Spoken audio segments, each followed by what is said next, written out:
da, da, da. Welcome back, Day Camp friends, to episode 9. Is it 9 already? Of the Day Camp Pod. I'm Andy Pritikin, the director of Liberty Lake in the Philadelphia suburbs of New Jersey. I'm Sam Thompson. I'm from Crystal Lake Park District, northwest of Chicago. I'm Ehren Gluckstein from Camp Robin Hood, located just outside of Toronto, Canada.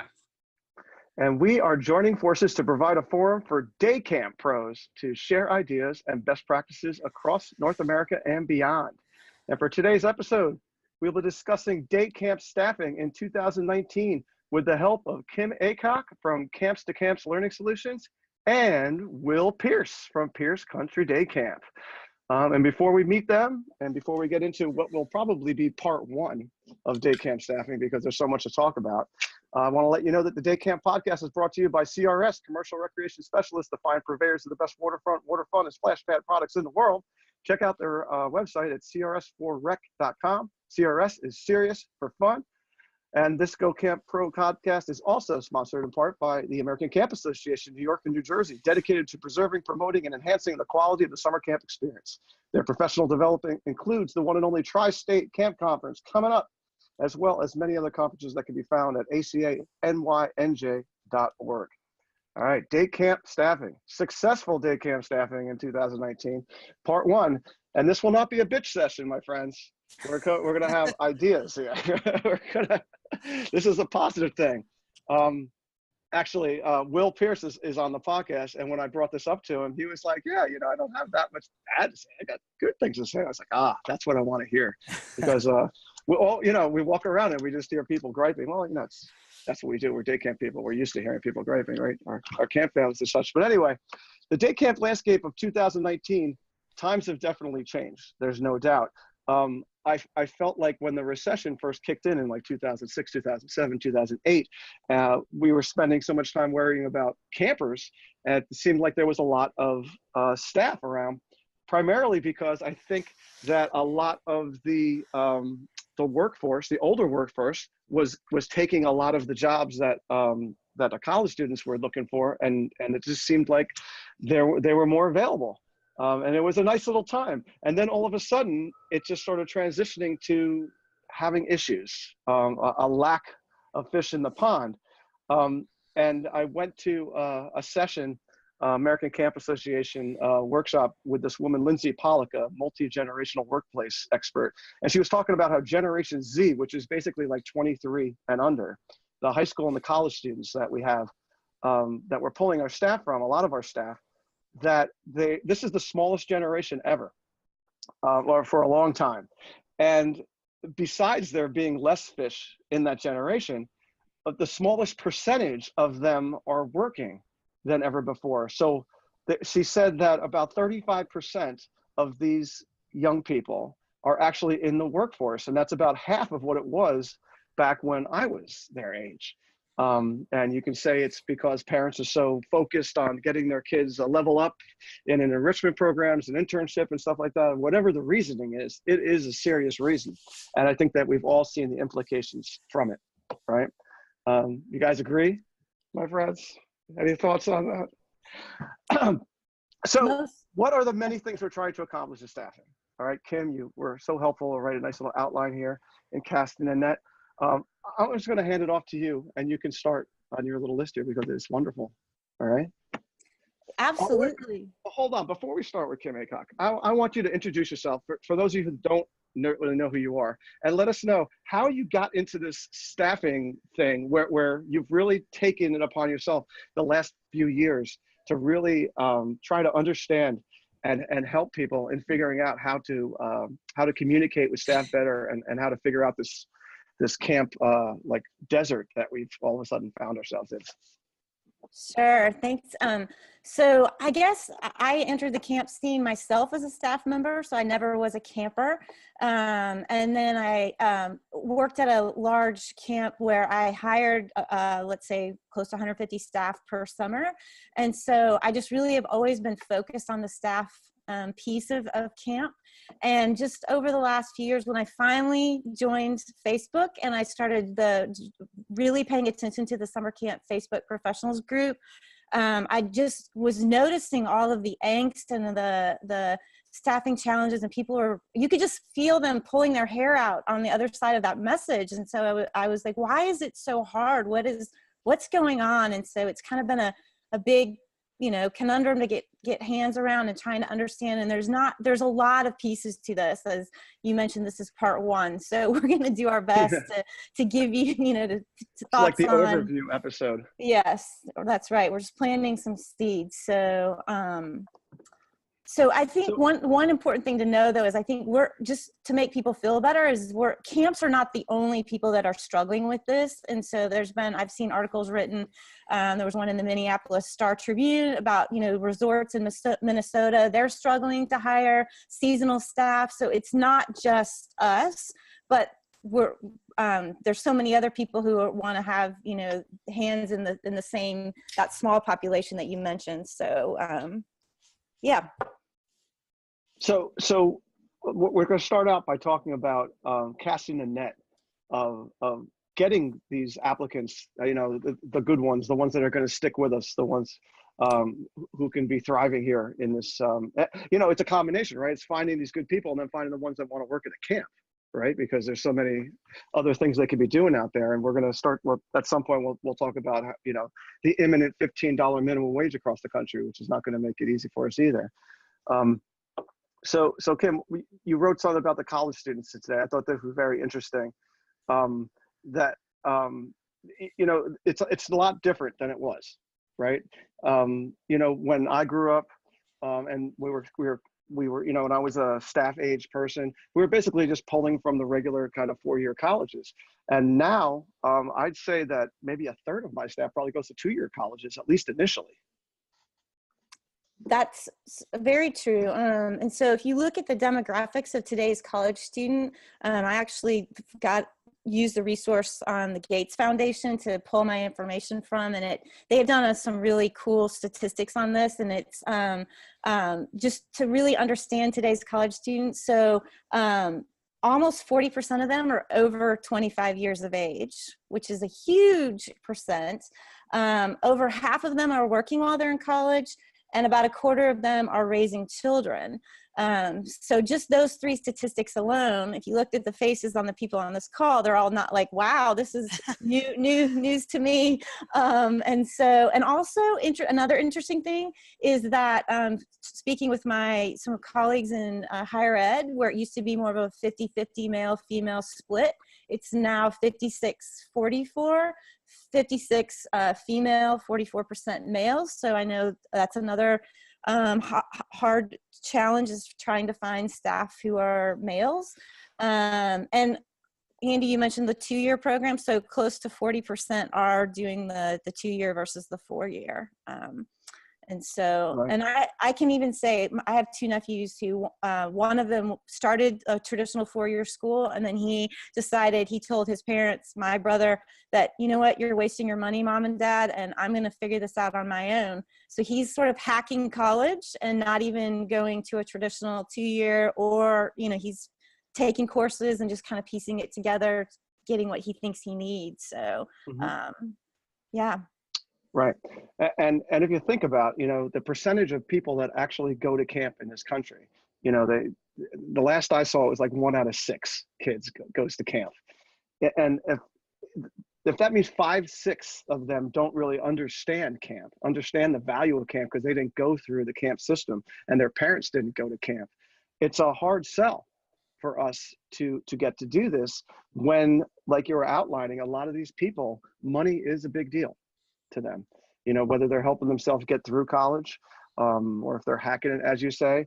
You know, we have to figure out how to get to these people, to show them the value of what they will learn from us, right? The leadership skills and all those kind of things. And another thing is vocational schools that are out there. I think there's going to be more and more kids going to vocational schools because the regular 4-year colleges are just so expensive, and being a liberal arts major with $200,000 in debt is not the greatest idea to a lot of people. Whereas getting the skills, you know, whether it's an electrician or whatever, and by the time you're 21, you can have a real job and be making good money. I think that more and more people are going to be going that way. And I know that as our day camp, we have our own food service, we have our own maintenance crew and all that kind of stuff. And we are definitely trying to focus on these vocational schools. Anybody else there out trying to do that? I'm lucky that we have a community college right, 5 minutes away from our town. So we do pull a lot of 2-year people from there. So that's worked out really well. Then you can keep them during the school year if you have a before and after school program because they're local. One thing that this woman, Lindsay, was telling us about the workforce, because like Kim said, it's not just camps, this is happening everywhere, is that there are a lot more retirees getting back into the workforce, that a lot of these retirement villas, right, that have like 500, little homes, and then they have pools. They can't find lifeguards to staff those pools. They're getting 60-year-old people to take their lifeguarding certifications to get them working at those pools. And I think that's something that what's going to happen, as we're looking at how hard it is to hire these Generation Z people, that we're going to be looking at baby boomers to fill some of those spots potentially. Yeah, Andy, it's Will from Pierce Day Camp, and that's funny you mentioned that. We were actually featured an article in Newsday about 3 summers ago where we see a lot of retired teachers who are really well-accomplished people that always wanted their summers off, that now have retired, enjoy working with kids and want to get back into the workforce. And we've actually hired quite a few of those people on our staff, and they've been fantastic. And they've also been a nice gateway into referring former students that they know that have gone into education, or former students that maybe they've only been retired a year or two and they were high school teachers who are in college. So it's actually been kind of this fun part of camp we've had, where we have people who are in their, late 50s, if they retired on pension early, or early 60s, who are really vibrant and have all this energy to commit to camp because they've had the 10 months off that they haven't had before. So we probably have on our staff probably about 10 people in leadership roles, whether they're running a specialty area or, supervising different areas of camp, that have been really vital, and not really a cohort in the past we look to hire, that we've actually found to be, not going to solve all your staffing woes. It's not like there's a huge number of people out there that are interested in that, but we've had really good success with that, which was surprising, and a fairly recent development, probably over the last 4 or 5 years. It's very interesting. Well, can I just ask a question? Just we haven't explored that realm of the workforce, although we have had people over the years that have approached us, retired teachers. We run programs with schools during the year, so sometimes we have teachers who are saying, I'm going to retire in a year, and I would love to do this. And in terms of the pay structure and contractual obligations that 16, 17, 18-year-olds have versus these older staff members, what are the arrangements you've made? So yeah, it's a great question. So we basically at our camp anyway, we have a pretty set pay scale structure based on age, number of years you've been at camp, and experience. So the good news is they come in towards the top on the experience side, but they don't have a lot of history at camp. And what I'm really finding is the focus for a lot of these people, especially coming out of the public school system, is a lot less on the money, but more on the experience of having something to do. It's a 39-day season. It's not a huge commitment, and getting to work with children. And then the big challenge is from a camp director perspective is placing them in an area where they can be effective, because, we do have the 95-degree day where they're outside. So, maybe, running a basketball court by yourself wouldn't be the best fit, but we have, gardening club. We opened in the area called Legoland, which has been, staffed by someone who's retired out of the teaching realm. And those have been really good fits. So it definitely has to be the right fit or the right job. But, we've had pretty good success, and they've been pretty nice additions to camp. And the nice thing is they come in with that, professional teaching background, and lots of energy, because they, haven't just been, our staff here in New York. We have a lot of staff that they finish their teaching job on Tuesday and their first day of camp is Wednesday. We find they hit the ground with a lot of energy and passion. The Right. benefit to the kids also is a lot of them don't have extended family nearby anymore. So I have a few older people that are kind of grandma age, and it's interesting to see the reaction of the kids. But like you said, they have to be in the right portion of the job to make them effective. But it's a benefit. Right, but like Will mentioned, a lot of these people are retired and they have a pension, and they're on Social Security and that kind of thing. And money isn't a big deal with them, Ehren. So I think they're doing it more for the quality of life and for the experience. And having these grandma kind of people around, you can see like the buzz they get off of working with the kids. Like they really super enjoy it. You know, it's a nice thing. So, Will, when I first asked you about doing this this podcast, you mentioned to me that, you know, you weren't one of these people that complains that much about staffing, and I find that interesting because I'm going to guess that you hire at least 400 people at Pierce, if not more.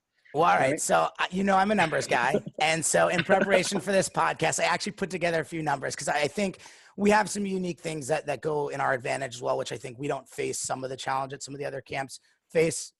We might get there soon. But so I think the numbers tell a little bit of the story. So we have a seasonal staff of 500 for our camp. But we have a very high return rate as far as day camp staff goes. It's about 65% last year. But the main way we source our staff is actually referrals from current and former staff members. So I put together some numbers. So for example, of my 500 staff members last year, 57% of them had found us by being referred by a current or former staff member. 78 themselves were alumni, one of the advantages of having a big camp that's been here for, this will be our 102nd summer. 53 were other, which means they were referred by an alumni or live in the area. And then only 5% we found on internet search. And we did a lot of internet advertising last year, which I thought was really interesting that it's that low. And so kind of the ethos behind my whole family and the way we approach it, which, you know, it's not the type of thing you can do in 1 year, but we spend a lot of time and energy connecting with our current staff and kind of leveraging them and making them part of our family. We're a family run and owned business. And we do a lot of investment with that up front. And I think one of the things that you mentioned earlier, which really resonated with me, is the people in our area, we happen to be in a socio-economically, you know, very well-off area. Most of the people that interview with me that are college kids or graduating high school kids don't have to work. Their parents aren't asking them to work. They're here because they heard it's a really great way to spend the summer. And if I like the person they interview, I always make sure I spend a lot of time selling them on why should you work here. And a lot of it has to do where normally the whole interview is about how is this person going to take care of kids, but I probably spend the last 5 minutes of the interview just telling them why you should work here because what do you get out of it, which is very different from kind of the interviewing style I even used to use when I first came back to doing this, you know, 7 years ago or so. And I found that that's actually been a little more successful when I actually spell it out for them. And really taking care of that staff. And for example, so we have 500 staff, so we're hiring about, you know, 200 every year based on our return rate. But so me and my cousin, who's also my partner, co-owner, director, her and I are the two people that do every single interview. And, you know, it takes a ton of our time. And when I look at is this the best way to spend my time? I think about it every year. I've kind of come down to, yes, it is, because when we get these great people, we need to make sure that, you know, if I interview 10 people that I like and offer job contracts to, I need 7 or 8 of them to say, yes, I want to work at your camp in order to make my numbers. And we've been successful with that, but there's not been much of a shortcut. It's really been just spending a lot of time with them in the interview and really making them want to come to Pierce instead of one of our other camps. And that's probably the big thing for us that we focus a lot of time and energy on, as well as the experience here at camp. That's awesome. You know, it's funny. So what Will's saying is that he and his cousin, who are the directors of this camp, do all the interviews, right? And our friend Ross Coleman at Coleman, he tells me he does most of the interviews also at Coleman camp too. A lot of staff as well, just like you guys. So one thing he mentioned, yes, his camp has been around for over 100 years. His Uncle Doug's email address is camp 1908. Right? 1918. Yep. Camp 1918. Camp 1918. Yep. Right. That's his email address. So they have a hell of an alumni base, right? But I think another part of things, which doesn't matter if you're in an affluent community or not, is growing your own, right? And I know that for myself, and my camp is now in its 18th summer, that it's really been an awesome thing. We've turned the corner now to be able to have an influx, you know, to basically have to turn away staff, you know, who are former campers, which is, by the way, the worst part of my job, hands down. but it's nice to be able to do that. You have a large camp, you have a lot of people flowing through, right? So I know that at my camp, we actually have a teen leadership program. We don't call it a camper a counselor training program, because we don't want to actually imply that you're going to get a job here. But if they go through that 2 years of entering 9th grade, entering 10th grade years, there's a very good chance that they're going to have the skills to be hired by us. But when they get up to that age, whether they're playing sports or they're in theater and all those kind of, there's a lot of things pulling them in different directions. It's hard for those kids to be able to commit. But let's talk a little bit about growing your own. What do some of you guys do out there to help grow your own staff? One thing with growing your own, I do a program similar to you to have them come to camp and stay with camp through high school. It gets them an interview, but like you said, not necessarily a job. The other part of that is legacies. People that either their parents were a camp counselor or their sibling was a camp counselor.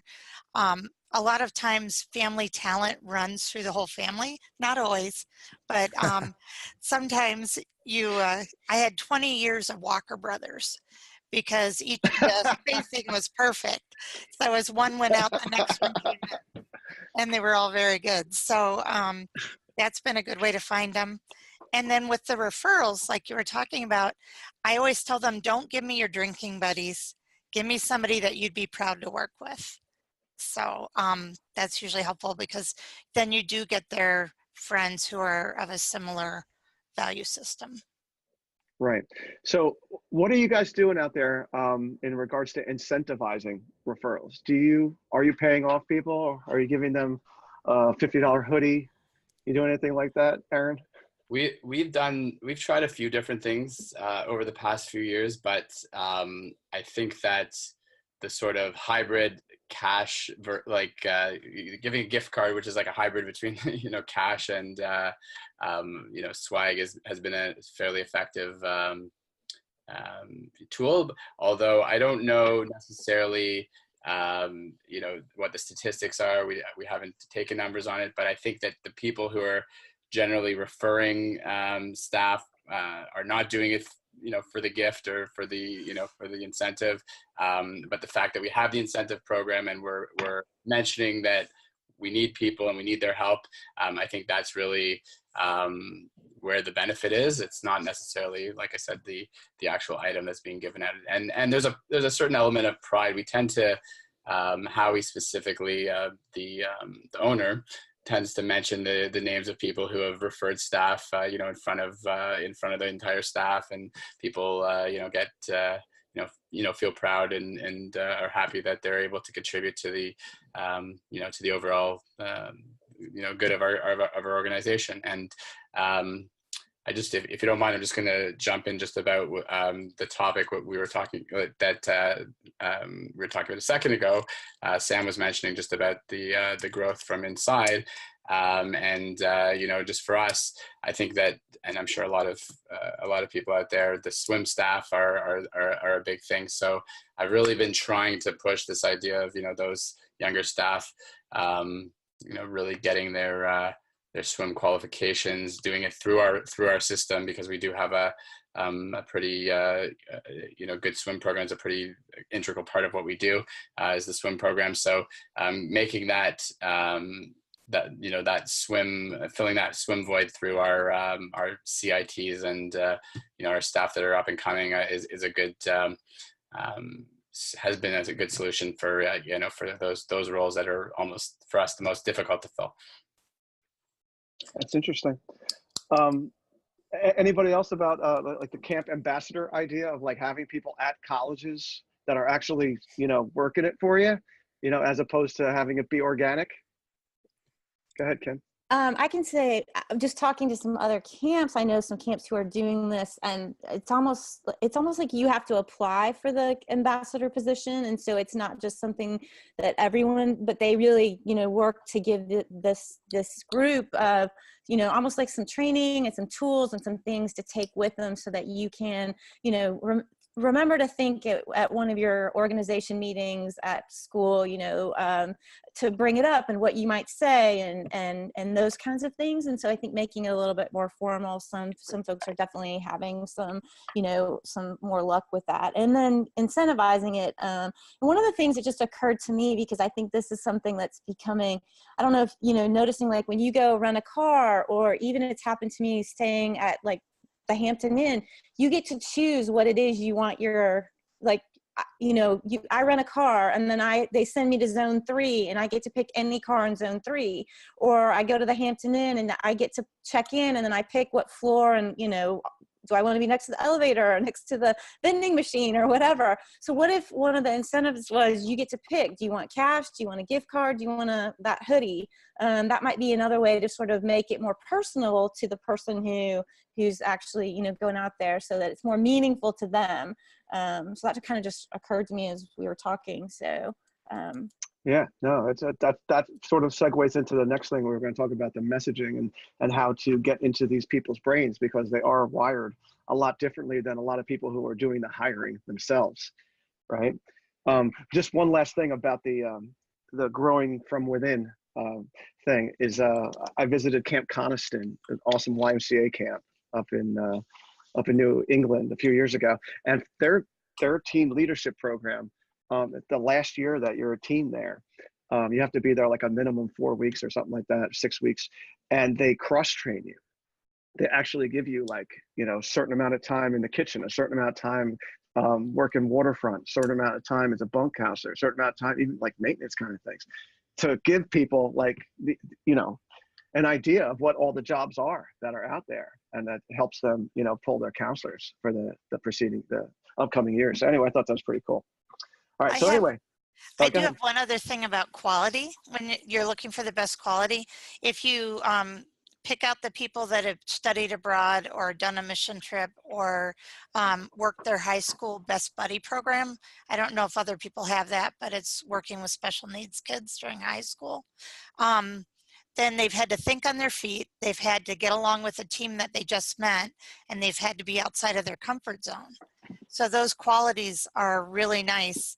Camp qualities that we're looking for, so that they translate. Yeah, I think a big difference between high schools now versus high schools 20, 30 years ago is that it seems like most high schools actually have programs like that, have programs where some of their juniors and seniors are getting experience, childcare experience, right? Whether it's like littlest preschoolers or even working with elementary school kids. Yeah, and if you can get into that, again, it's how do we get into the heads of the 5/6 of the people out there who have never gone to camp before and can see us as a useful way towards their career to gain skills for their toolbox, right? So got to find the ones that match up. All right, so Kim, I'm going to hand this off to you again because you have a nice little section you wrote in our notes about messaging, and I think there's some good stuff in here, so you could start us off. Sure. One thing I learned, and I'm pretty sure this was Travis Allison sharing this with me at some point. He said definitely having the word summer jobs as searchable part of your keywords, because who is going to Google work here, So you want to have summer jobs. That's just one little hint that can maybe be a little thing that can be a big thing. I think also understanding that a lot of our high school and college age students, because they're not working, they're also not, families are pretty small today compared to what they used to be. So you don't have that older siblings taking care of a lot of younger siblings. And so having a lot of child experience is not necessarily a common thing anymore, or even babysitting. I think I was 11 when I babysat, and I would babysit 3 kids. Who in their right mind today is going to let an 11-year-old take care of 3 children? And we're just not seeing people come with that experience. But I think one thing that they are looking for is leadership development. And that's sort of one of those buzzwords, I think, or phrases that you can use to, they're seeing that in high schools and colleges where they're having to do some sort of experience that provides them that leadership opportunity to develop their skills in that kind of way. So The other thing that I've been really listening and really thinking a lot about, it has to do with, I don't know if any of you guys have listened to the podcast, The Story Brand. And it's all about having a clear and concise message. And one of the things that really resonated with me that they said that I think we camps need to do better, and that is, I think we're really good at telling our story, our camp story, but unless the person we're telling the story to doesn't see themselves, and this could be a camper or a staff member, if they don't see themselves as a key character in your camp story, then it's like giving them, they're the hero in your camp story, not you being the hero. And so how do we invite staff in or potential staff in so they see themselves as part of the story? I've seen some really interesting ways that camps have done this that to me is kind of what I'm talking about. So for example, on Instagram, I saw a camp who had one of their posts, and this is, by the way, a staff only Instagram. So more camps are doing that, having both camper and staff because two different audiences. And so one of the posts they had on there was a video, and the video, the opening message is, now hiring you. And so when you see that video, it's like, oh, you can see yourself, because it's like, now hiring me. They're hiring me. They also have all of their staff wearing their, like whatever college or school they're from, they're wearing those jerseys or, sweatshirts or some sort of gear. So any college student could see, oh, even if it's not your school, you're like, oh, but these are college students. These are college students like me. And maybe now we need to put the two-year schools in there and some of those others. But you have to see yourself in that story. So I just thought it was really interesting. Another person mentioned, I just saw this yesterday, I think it was, they were doing, and it's, another way of inviting staff into your story is taking a picture of a normal scene at camp where you have this great staff member, but you cut that person out of the picture, so that could be anybody. So you see yourself, oh, this could be me leading this group of kids, or this could be me mentoring to this group of campers, or leading this activity, or making an impact. Pretty powerful stuff. So yeah, it's interesting. I think a big part of what you're saying is visual, right? Absolutely. If we're trying to message to this generation, it has to be visual. When I'm trying to explain this to people of the older generation, I just say, think of Instagram, because that's literally how they think.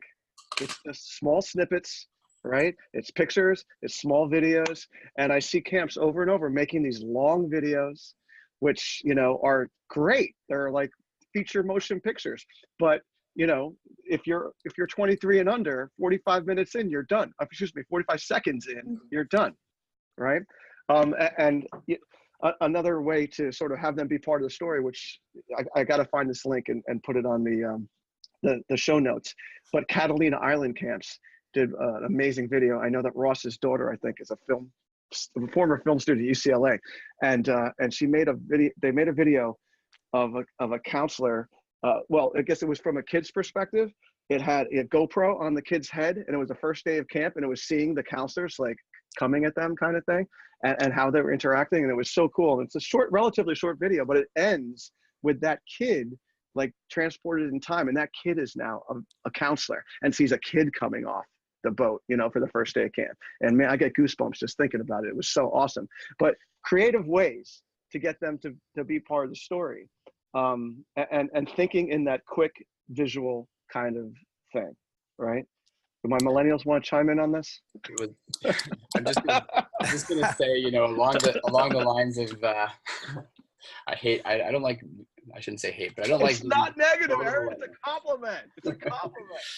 No, I know. I'm just kidding. But there is a disparity between the older, millennials and the younger ones, I guess. But Oh, come on, man. No, when I look at the process of, you know, just if you do get somebody interested in camp and then you send them to your website to, you know, either read a whole bunch of details or fill out a long application. We're using Camp Brain as our, you know, for our staffing and our registration, and you can see the number of applications that have been started in the system and people that haven't completed them. And there's a large number of people that start the applications and don't follow through on, you know, on the completion. And I personally feel that, you know, a lot of that is just the length of time involved and the commitment of sitting down for, you know, 20 minutes to complete an application might be too much. So, you know, just thinking of creative ways, and we're looking at some stuff maybe to streamline the process. One thing that I actually saw it at a McDonald's. I was on a little road trip, and I was I don't even remember. I think it was in Virginia, some part of your country over there that I was in, and they had a very interesting thing on the McDonald's job board where they just had like Snapchat something to you know, scan this thing with your phone. I'm not a Snapchat user, so I don't know it, but you know, scan this thing and receive, you know, your application by doing that. And I know Snapchat's kind of on the way out, so maybe McDonald's wasn't you know, up with what they needed to be doing, but along those lines of, you know, being able to just text quickly to get the information, or a quick you know, send your phone number and email, or, you know, to us, and we'll get you the rest of the information, or we'll send you a video, or, you know, a drip campaign will start coming to you with a bunch of different videos from the director. You know, those are the kinds of things that we're that I'm thinking that we're going to try to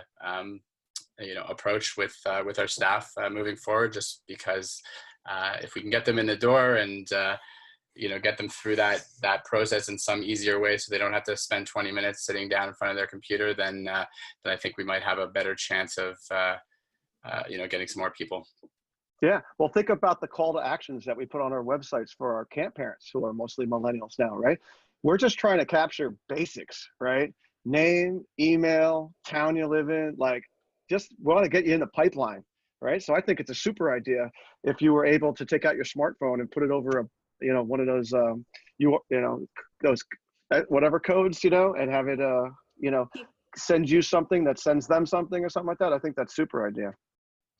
What do you think, Will? All right. So as the other begrudging millennial on this call, you know, it's a few interesting things with this, and I actually feel in a lot of ways I'm very split on this, which the point that's brought up that is about the incomplete applications, which I think is great. When I look, I probably have as many incomplete applications in a given year as I do people that complete it. So we've streamlined our application, keeping with the thesis that the attention spans are short. We want to make it easy to apply, and then we'll really assess in the interview. But the flip side of that is, how badly do I want someone that can't give me 10 minutes on a job application? Right. So what we have kind of done is splitting it down the middle, which is maybe they just got distracted, and we'll actually send an email to people who are incomplete, say, hey, we noticed you didn't finish. Here, click this link and pick it back up and finish. But we've actually made the decision to actively not pursue them any harder than that, because I kind of have the feeling that I don't want someone that, you know, is that wishy-washy about applying, which, you know, that's it's kind of like finding that balance. Same thing with when we talk about the attention span. So I actually did some testing on advertising on Facebook with my camp last year. Some of it for jobs, most of it for parents. It didn't work very well, but we learned some things about it, which was, and I thought this was very interesting. Facebook and Instagram, and our parents are on Facebook and our staff is on Instagram by and large, and now that's starting to cross over. But the optimal length of a video where you can keep someone's attention, so where you had the best success of people actually like clicking through and learning more, and we tested video clips from 2 minutes to, you know, 10 seconds, was 18 seconds. You have about 18 seconds to make the impression, to get someone's attention to commit to either, hey, I want to check this camp out, or hey, I want to work here. So, you know, when you think about that, that's not a lot of time to differentiate ourselves, but it is exactly as everyone was saying. I completely agree, the reality of where we're at. The other thing I thought that was really interesting that Kim was mentioning about is making sure they can see themselves at your camp especially for people that didn't go to camp, like you've been talking about, Andy. You have these opportunities, so you're marketing to draw the parallels. But what I find is equally important is drawing that parallel for them when they're sitting in front of you, which is always, oh, where are you going to school? Oh, yeah, we have 5 or 6 kids from there. You'll get to meet friends from there. Again, not something I used to have to be doing in my interview to get them to come want to work at camp, because I would say, well, you want to come work at camp to take care of the kids. But I now have to do that as well to give them another reason to appeal to them to work here. We've had some success with this too. I've actually started hiring a lot of kids. So we're located on Long Island.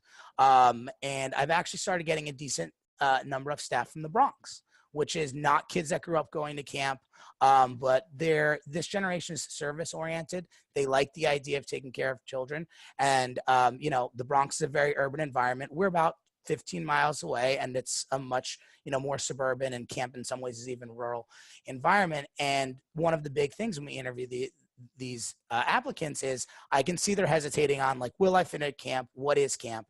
And I always like to make sure that we draw some kind of parallel with some sort of past experience they've had and matching it up at camp. And now my first hires out of the Bronx were probably like 3 years ago. And now we probably have like 15 staff. They've all referred their friends. They love working here, and they've become like this really vibrant part of the community that kind of self-sustains by, okay, now they're graduating college or they're going off to college and they can't do it, but now the little brother is coming with his friends. And kind of, I think it was Sam that was mentioning, is getting those people with those similar value sets who aren't necessarily traditional camp people, and just finding ways to draw those parallels as often as you can, and not forgetting that oftentimes that's as big a motivation as just, I love camp and went to camp, or I love working with kids and I want to make a positive experience, is also how do they fit in? There's like a fear of not fitting in a lot, I find, with this generation. Yeah, this generation, like Will said, service oriented. Also, they're into experiences, right?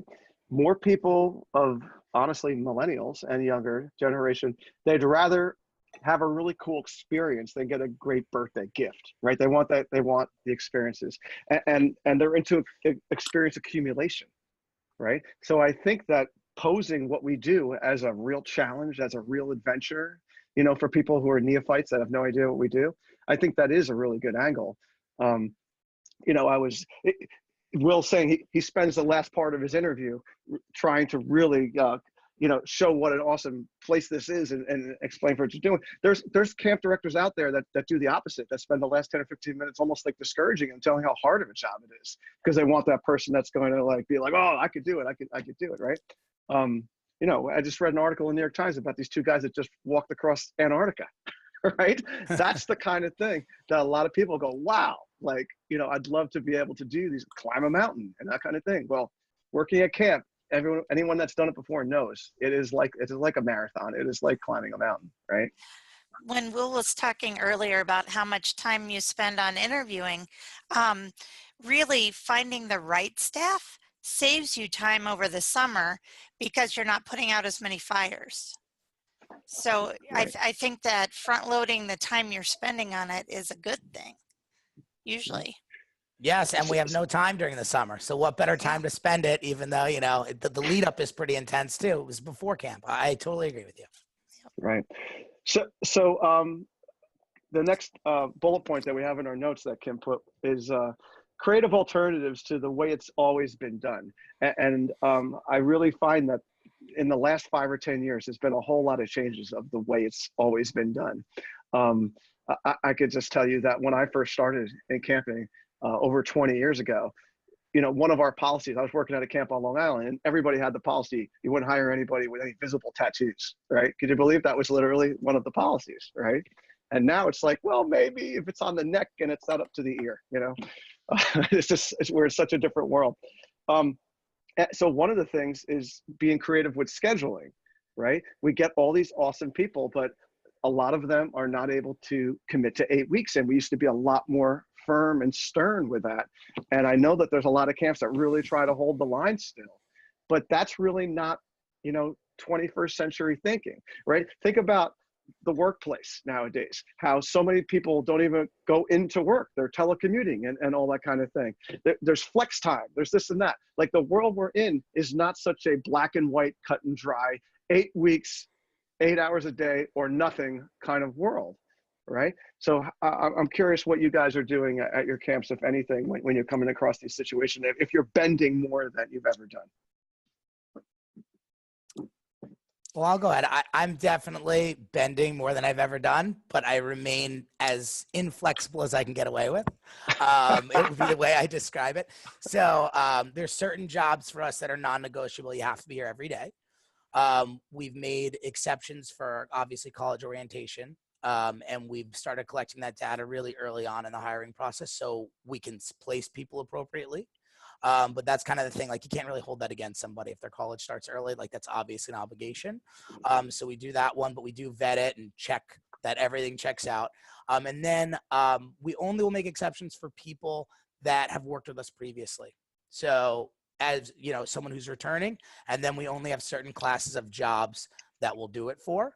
And I always like to find out, is this going to be just this summer? Or is this going to be an ongoing thing? And that I think is a big thing. I think if there's an opportunity that someone has, you know, the amount of goodwill you get by being flexible and working with them and letting them go do that with the upfront conversation of, okay, but you know how important your job here is. Can I count on you for next year? And by having that conversation up front, that works really well. I mean, I've started being more flexible. I had a guy make the World Series of Poker last summer, who's a long-term, like, how do I not let him go? You got to let him go. And then I said, if you make the final table, wear a Pierce hat, and you know, you got to deal a little free marketing out of it. But you know, all kidding aside, so I really kind of take it on a case by case, and I just try and be fair by applying the consistent rule across which jobs we'll do it for, and that it's for returning people, and that it's for quality people. You know, I think everyone on staff appreciates, you know, when you have people that are really great, if you'll be willing to work with them, as long as it's kind of a fair parameters. But it's definitely a balancing act. And the fear is always that once you open that door, is it going to be the floodgates? We've cracked it open a little bit, and so far so good. But it's the type of thing where, you know, I'm always kind of hesitant to expand it more, because it does disrupt camp in some ways if you're not letting it happen in the right areas of camp. Yeah, I think you articulated that pretty well. It's a balance. Yeah.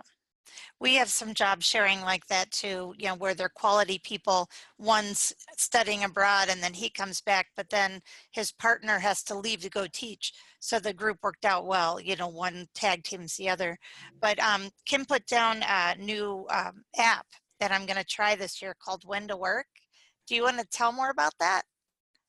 Well, I actually learned this from somebody who was working at a large day camp in the Nashville, Tennessee area, and she was noticing with her staff that they were knew exactly sort of how to play the system, where somebody would come to work, but then they would have a doctor's appointment. So they'd work just enough hours to be counted as full-time for that day. And then she ended up was paying double for people, because then she'd have to have somebody else to come in to cover that shift or whatever. And so, and it was just costing her organization a lot of money. So they looked into, and so they started using this When to Work app, and hired. So the idea though is they overhired, which you're like, well, I can't even find enough people to fill my camp, you know, to staff in the first place. How am I going to overhire people? But the way it works is you guarantee those sort of extra people a certain number of hours through the summer. So there's certain times that you absolutely know that you would need them. And then it kind of reminds me of like an Uber app. So when somebody's going to be gone, they post it on, you know, this app that I can't be at camp this day because I have a doctor's appointment. Well, you are going to miss camp the whole day. And then the first person who wants to pick up your shift can take it. And it's all scheduled through this app. And so saved organization tons of money, and just was able to keep, you know, a lot of headaches at bay because of that. So in my opinion, that's something that's super, you know, creative, I guess. I guess I did hear too that you can set your what power you have over the subbing. So if you're kind of a control freak like me, I guess that you can put it where I would still have to approve it. But at least it's out there, and then you're finding out the interest quicker. Absolutely. Mm-hmm. So I'm going to try it. Yeah.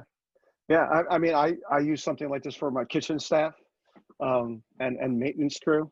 And we use a similar kind of app that does this kind of thing. There's a bunch that do that. And for those kind of jobs, it's fine. it gets interesting when you're talking about, you know, group counselors and things like that, if you really want to do that. And Jill, excuse me, Will brought up some really good points. By the way, I had to leave camp at one summer when I was a young division leader at Harbor Hills because I was on Star Search. So not the World Series of Poker, but and I did not wear my camp's hat or t-shirt. The last thing we're going to talk about in regards to creative thinking kind of things is parent involvement.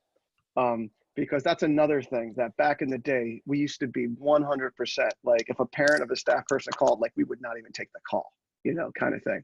And now what these, you know, multi-generational workplace people are telling us is that these younger folks, that their parents are their best friends, plain and simple, right? And very much influential to them. And, you know, we're going to do a part 2 on this, and we're going to talk about camp staff that quit and staff that don't show up and all that kind of thing. And I blame a lot of that on the parent influence on this. And what these experts are saying is that, therefore, you need to forge a relationship with the parents just as much as with the kids, right? And especially when you're working at a camp where you're getting paid relatively peanuts at some, you know, some of these entry-level jobs, and the parents don't quite understand what's going on, that they need to be educated on this also. And they need to be part of the process. They need to understand the kind of commitment that we're asking about that, and don't just assume that the kids are telling them, you know? And to show this point in a way, this woman, Lindsay Pollock, was telling us that at LinkedIn, which employs like 90% millennials and younger at LinkedIn, all right? They actually have a bring your parent to work day there because they think it's so important to have that sense of family and community with the parents. And they showed pictures of it, and it is fascinating because you can tell, like, the typical college student nowadays calls their parent every day, all right? Or certainly texts them multiple times a day. I mean, so much different than my generation, where there was a payphone in our hallway, and you either called collect or you had a ton of quarters, you know, and you weren't talking to your parent otherwise. So, Andy, so that kind of thing. Yeah. What's a payphone? There you go. And it had a thing where you actually had to spin the numbers around to get to the numbers. It's pretty cool, Ehren. Yeah.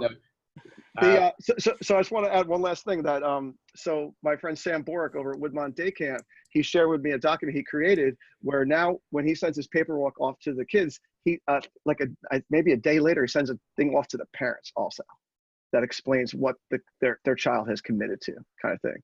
So I think it's an interesting idea.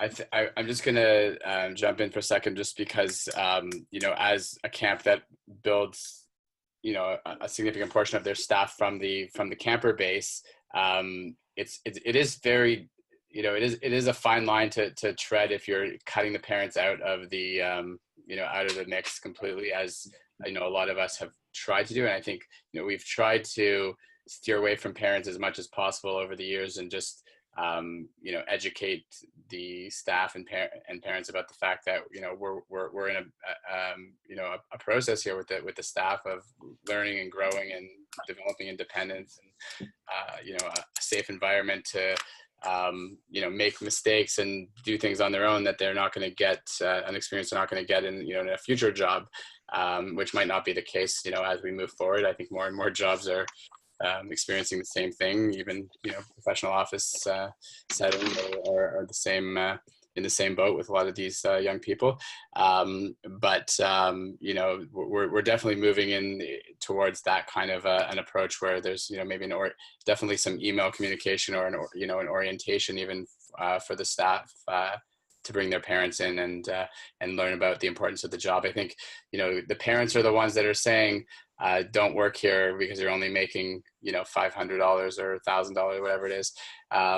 Instead of saying, you know, you went to camp, I was paying $10,000 for the summer, and now you're actually going to get paid to go and get that experience and actually, you know, further develop your growth. So, you know, the parents used to be on board with that. And I think we have a way of getting them on board and educating them to the benefit and the power of the camp job, but there's no magic solution for us, at least. Yeah. Any final thoughts on parent intervention? We try and hold that line pretty tight. I feel like a big part of the experience for a lot of these younger staff members is gaining skills and having mom or dad not over your shoulder managing every aspect of your life. But we have lightened up a little, where it used to be, well, we'll only talk to the employee. Now what I generally have, my staff that work the phones say to parents is, we're happy to talk to you about it, but your son or daughter needs to be either on the phone with you or come in for a meeting, or if we're emailing, I'm not emailing with you directly without your child involved, because we really want them to take the lead and take ownership of this. You're fully entitled to have all the information, but this is what's good for your child. 9 out of 10 parents are like, yeah, I agree, they should be doing that. And then you got your 1 out of 10 who don't care, but we just say, it's fine. You can have whatever conversation you want, but we're not doing this without our actual staff member being involved. And the only time it gets a little tricky is like, you have that leadership program that you don't call CIT, we're the same, we call it fast track, where they're making that bridge from camper to staff member, where sometimes the parent has trouble wrapping their head around that their child is now on the other side of that fence. But we stick to it as best we can, but definitely lighter on that touch than we used to be, which was, sorry, we don't speak to parents, only staff members, click. Now it's, sure, but let's get the staff member involved in the conversation as well. Right. Any last thoughts, Kim? Well, yeah, I was going to say, so one of the books that I've read, one of the first books out on the Gen Z is Gen Z Goes to College. And one of the things that how they describe parents, we used to talk about helicopter parents. This generation's parents are more like co-pilots. And so that's why they're consulting, they're more consulting, checking in to see so having the family on board can be huge in terms of support. And I think there's some front loading that can happen on both sides. So when you see those parents who are picking up their, it's their last summer as a camper, you can sort of have that little conversation with them, this is awesome. You guys don't have to fill out the paperwork anymore. You are done. It's now your son or daughter's turn to, fill out this application for a job kind of thing. And then also letting the prospective staff member, when they're still, campers with you, let them know what that process looks like, and so they know, because for many of them, as you mentioned, Andy, they're not going to work. So this is maybe their first job or their first interview. They don't really know how this all works. And so I think also letting parents know that just because your son or daughter is not going to be a camper anymore, it's not like there's this magic line that they cross and then we don't care about them anymore. No, we still care about them, and we're still helping with their development, this really important development. It's just going to look different than it has in the past. So I think just kind of helping with some of that can be beneficial to getting the parents on board. Yeah. and not too much. Got to do it intentionally. It can't be something that just happens organically. Got to be really smart about it. So Kim, why don't you just tell us a little bit about the trainings that you do and how you work with camps? Give yourself a little plug. Well, thank you. So I work mostly with camps doing staff training. And so my website is just kimaycock.com. And I'll be at lots of different conferences coming up, ACA National, Tri-States, New England, and a few other regional conferences. And so I love working with staff. This is my favorite group. And so just anything I can do to help. And also one of the things that I'm learning about this is, training is looking different too. And so we're looking at more those micro learning opportunities, ways to really engage staff that looks differently than maybe what you've done in the past. So, thank you for having me. Yeah, we'll have to do a staff training episode soon. There's no doubt about it. All right, so before we go to our camp program tip of the week, which we'll all chip in real quick, I just want to say that the program tip of the week is brought to you by our friends at AM Skyer, the leading insurance broker for the finest camps in America for almost 100 years. AM Skyer has been a strategic partner with summer camps, ready to support any needs arising in PR, legal issues, health, facility, and more. Experience the AM Skyer difference. All right, so we're almost out of time here. I'm sure the Gen Z people have clocked off about 40 minutes ago. And so we'll keep it to like a minute and a half, everybody. All right. So program tip of the week, I'm going to start off. We'll go in the order that's on our little sheet here.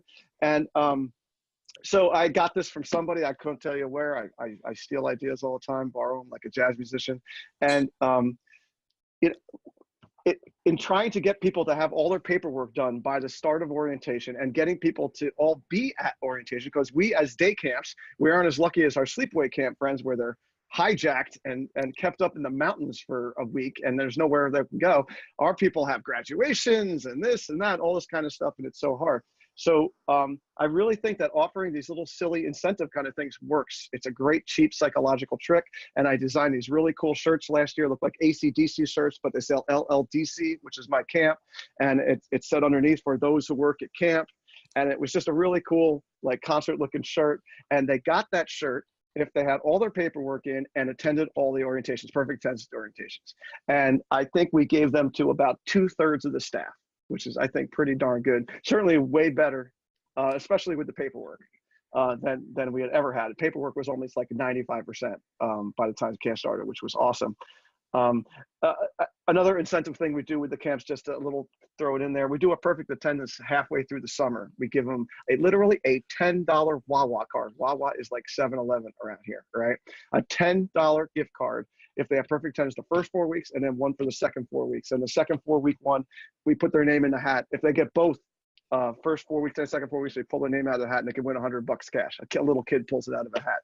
And it's just these little things. They get people thinking about it, and it just works. It gets, oh, I got to get that card. Oh, I got to get that T-shirt, that kind of thing. So that's mine. Moving on to Sam.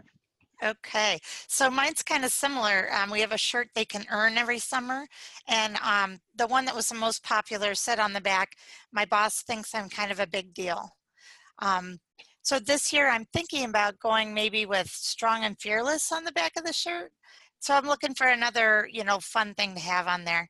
The directors decide what they did to earn the shirt. Maybe they're the ones who cleaned up when everyone else walked away, or, they did a really good job with a really hard camper that day. And then the other thing I do for retention is after 3 years, they get a jacket, and the jacket's to, wear in the morning with the breeze off the lake that's kind of cold. And, but they have to be there 3 years. Nice, nice. All right, Gluck Bucks. So the name is not endorsed by me, but my last is derived from my nickname, which is taken from my last name. So it's Gluck. But basically, we use I created these dollar, the dollars made out of cheap paper, like just cut out of photocopy paper, and we give them out when we get together for staff meetings.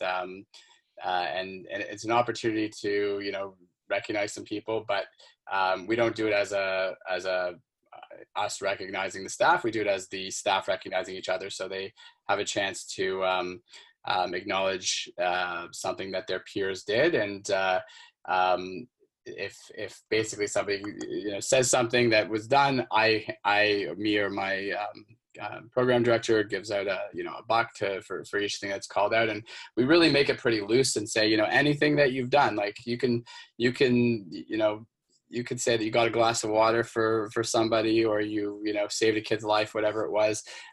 Just call it out, and just it gets a conversation talking. People feel part of the cohort during that conversation, and the idea that was the initial idea has evolved. And last year we were actually got to the point where people were exchanging bucks between each other throughout the day and throughout the season. So people would say this person did something great for me, or this person's having a bad day, and it was really cool to see what they did. And so they're handing bucks around, and at the end of the season or halfway through, we'll say, the person with the most bucks can buy, one of these 25 5-year-old t-shirts that we dug out of a storage, or these water bottles that we found, or whatever. We'll have a little auction and make it fun. There's usually enough stuff to go around so everyone can get something, but just a way to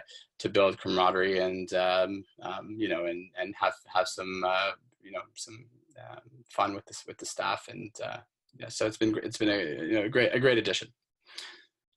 Cool. All right, Kim. I was going to share what I call appreciation envelopes, and I actually am borrowing this from somebody else. And when I went to give this person credit, he said, well, I got it from somebody else too. So as good camp people, we share what we have.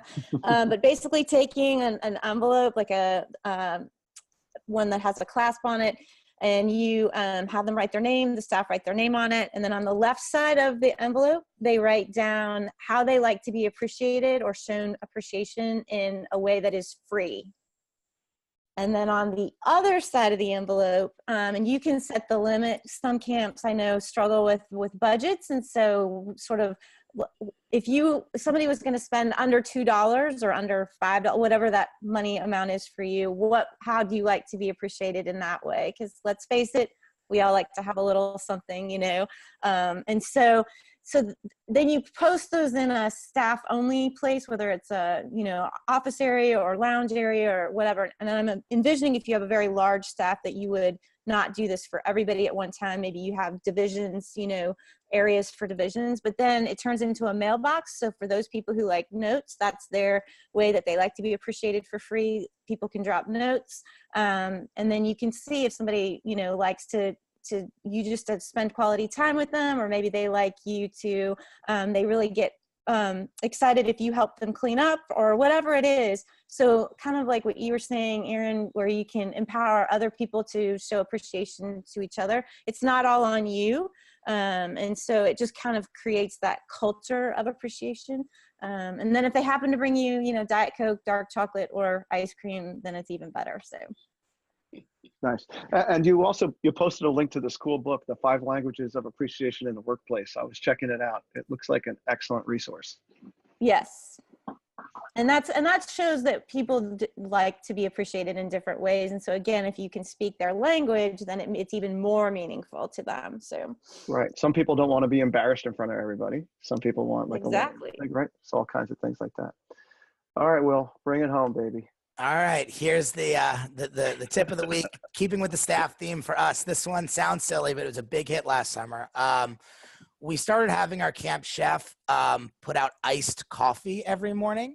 Camp starts at 8:30, so we'd put it out between 7:45 and 8:15.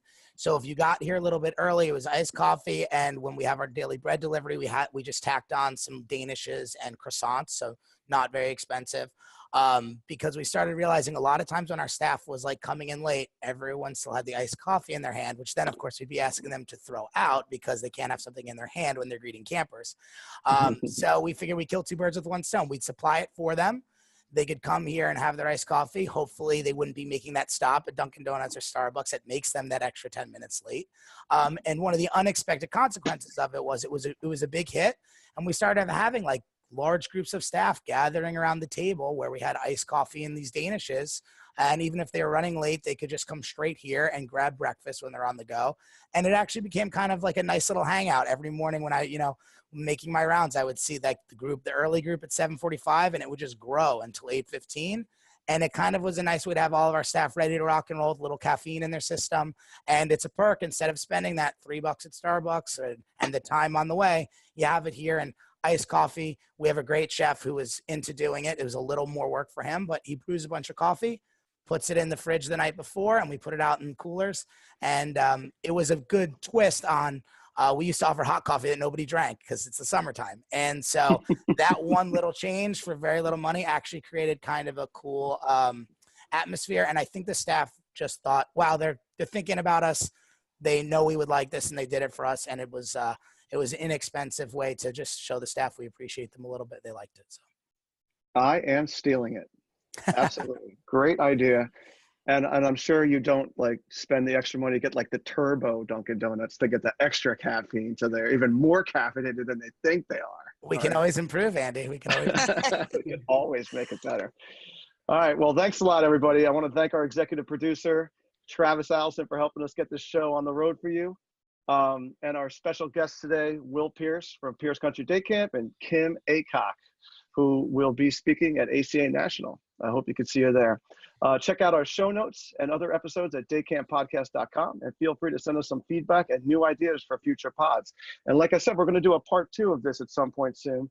about keeping your staff engaged throughout the year and keeping them from saying, hey, sorry for the inconvenience, but I can't work this summer, even after they've committed.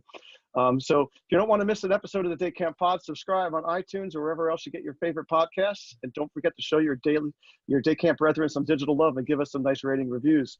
We'll be back real soon with our next topic. We're going to be doing a debriefing of ACA National and the Ontario Camp Conference.